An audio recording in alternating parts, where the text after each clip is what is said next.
Halo Sobat Genvest, kita ketemu lagi nih di podcast Berani Berinvestasi bersama CGS International Sekuritas Indonesia.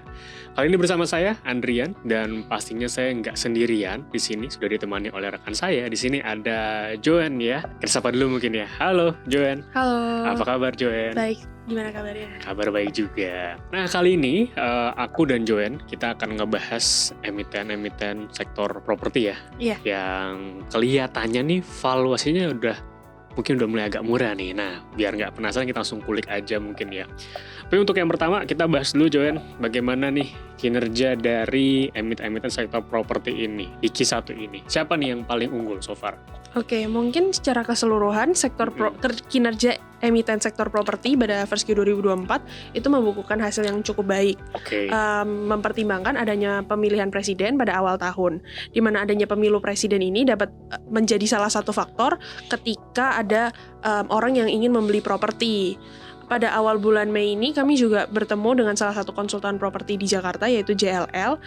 Menurut mereka juga melihat outlook yang cukup positif untuk tahun ini dan melihat adanya pertumbuhan yang sehat meskipun moderat untuk sektor properti. Kami juga punya overweight call ataupun at call untuk sektor properti ini sendiri karena valuasinya sudah cukup murah apalagi dilihat 10 tahun terakhir. Kami itu melihat sektor properti ini akan lebih positif setelah kuartal 2 2024 karena lebih banyak adanya peluncuran baru dari developer properti hingga akhir tahun. Oke, berarti so far di Q1 ini secara masih oke lah ya?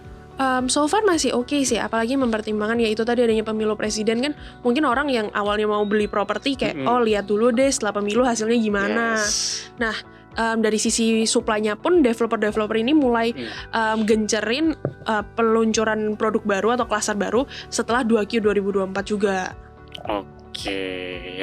Oke, itu update dari Q1-nya dan mungkin yang jadi pertanyaan juga nih dari para sobat Genvest yang ngomongin soal katalisnya apa sih yang cukup potensial nih sampai di akhir tahun ini mungkin ya Jo untuk emiten properti ini. Mungkin untuk emiten properti ini kan ngelihat lagi setelah pemilu presiden yang cuma satu putaran, jadinya lebih adanya stabilitas gitulah. Nah, ini diharapkan para property developer untuk segera melancarkan produk-produk baru itu yang mungkin sempat tertunda. Misalnya contohnya Ciputra meluncurkan Ciputra Garden Serpong di awal tahun 2023, sedangkan waktu awal 2024 karena adanya pemilu presiden, adanya peluncuran yang tertunda. Nah, peluncuran tertunda itu yang diharapkan akan kembali berjalan setelah 2Q 2024 ini. Selain itu, perkembangan infrastruktur itu juga menjadi salah satu pertimbangan yang bisa memperkuat perkembangan sektor properti ini sendiri karena adanya transit oriented development itu sangat mendukung pertumbuhan sektor properti ke depannya. Kayak fasilitas umum seperti MRT ataupun LRT itu menjadi penunjang township ke depannya gitu.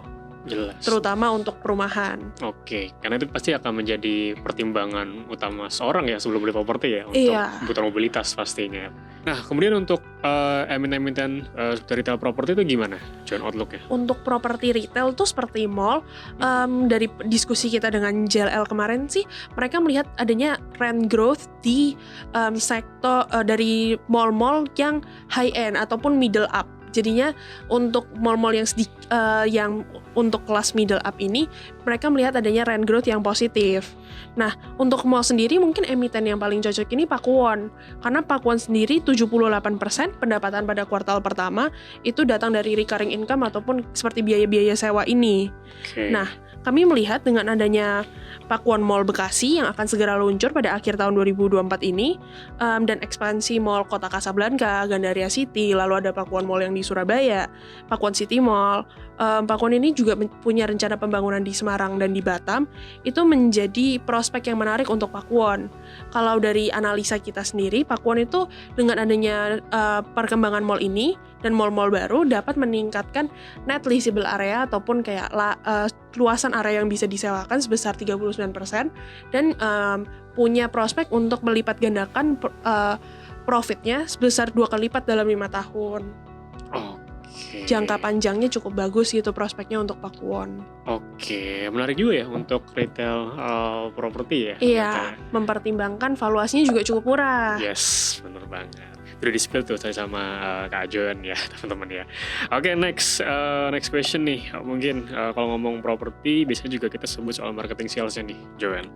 Kira-kira emiten mana sih yang dari segi marketing sales khususnya di Q1 kemarin itu yang leading ya, atau mungkin udah OTW targetnya nih di tahun ini?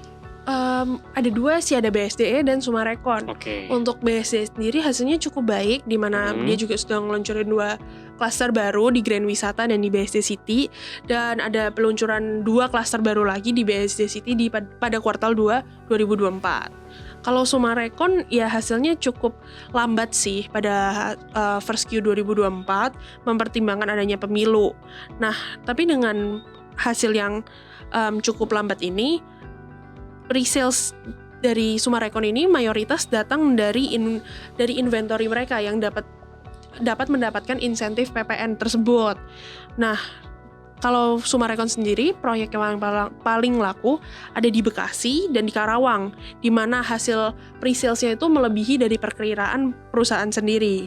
Nah, pada first half 2024, yaitu menuju ke kuartal 2, mereka juga akan segera launching produk baru di Serpong, Bekasi, Bandung, dan Makassar. Oke, thank you Kak Joan atas insight-nya. Mungkin ke next question nih, kira-kira ada nggak sih challenge ya, atau mungkin ya something yang menghambat laju emiten properti baik yang udah terjadi atau mungkin potensi yang kemungkinan akan terjadi untuk tahun ini? Ada nggak challenge-nya? Kalau sektor properti itu kan selalu berkaitan sama suku bunga. Yes. Nah, keadaan sekarang di mana suku bunga cukup tinggi itu menjadi salah satu tantangan sendiri untuk sektor properti, karena suku bunga ini juga berkaitan dengan bunga KPR yang dapat mempengaruhi para pembeli dalam pembelian properti. Nah, kalau menurut JLL, konsultan properti yang kita sempat diskusi sebelumnya, para pembeli ini akan mencari suku bunga yang kompetitif saat mereka melakukan pengajuan KPR. Dan menentukan apakah mereka itu sebenarnya setelah adanya kenaikan, misalnya ada kenaikan bunga KPR, akan mereka mampu atau tidak, dan akan memutuskan properti yang mereka inginkan apakah tetap itu atau berubah menjadi properti yang lebih kecil, yang lebih affordable untuk mereka setelah mengingat suku bunga yang cukup tinggi ini tadi. Nah, sekarang mungkin kita ngomongin dari segi valuasinya nih, Joan. Ya, dimana tadi mungkin di awal sempat di-spill, valuasi saham properti udah mulai murah nih. Nah, mungkin bisa dibahas kira-kira ada juga topiksnya dari kita apa aja nih, emiten properti yang oke. Untuk topik dari CGSI ada Ciputra sama Pakuwon. Pertama Ciputra, karena sahamnya sendiri, harga sahamnya sudah sempat turun pada April 2024 sampai 8,3 kali 1 year forward PE. Nah, untuk harga saham Ciputra sendiri, korelasinya dengan suku bunga juga sudah terputus sejak tahun 2021, di mana kami percaya investor itu sudah mulai memperhatikan fundamental perusahaannya daripada hanya khawatir dengan suku bunganya. Yang kedua itu ada Pakuwon, di mana Pakuwon ini yang sudah disebutkan tadi punya profit trajectory yang sangat baik dalam 5 tahun ke depan. Nah, Pakuwon ini juga trading pada PE yang paling terendah selama 10 tahun terakhir. Mungkin menurut kami, para investor ini mengabaikan profit Pakuwon karena kondisi sekarang di mana suku bunga tinggi dan tidak ada launching mall baru selama 6 tahun dari Pakuwon sendiri. Tapi perlu diingat bahwa 75%, kira-kira 75% pendapatan Pakuwon sendiri kan dari mall, dan kedepannya mereka sudah punya pipeline mall yang sangat baik hingga tahun 2029. Oke, jadi masih prospektif lah ya, secara jangka panjang ya. Iya, dengan valuasi yang sangat menarik, paling rendah nih dalam 10 tahun. Oke, nah itu teman-teman tadi topik dari ada Ciputra dan Pakuwon yang secara valuasi cukup murah dan prospeknya untuk beberapa tahun ke depan juga cukup oke ya, Joan ya. Oke, so thank you so much Joan atas insight-nya terkait dengan sektor properti. Mungkin menjawab pertanyaan teman-teman nih ya yang ingin mulai mengkolek saham-saham properti tentunya. So thank you buat teman-teman udah nonton podcast ini. Yuk segera berinvestasi bersama CGS International Sekuritas Indonesia. Karena kalau nggak sekarang, ya kapan lagi? Thank you semua. Thank you.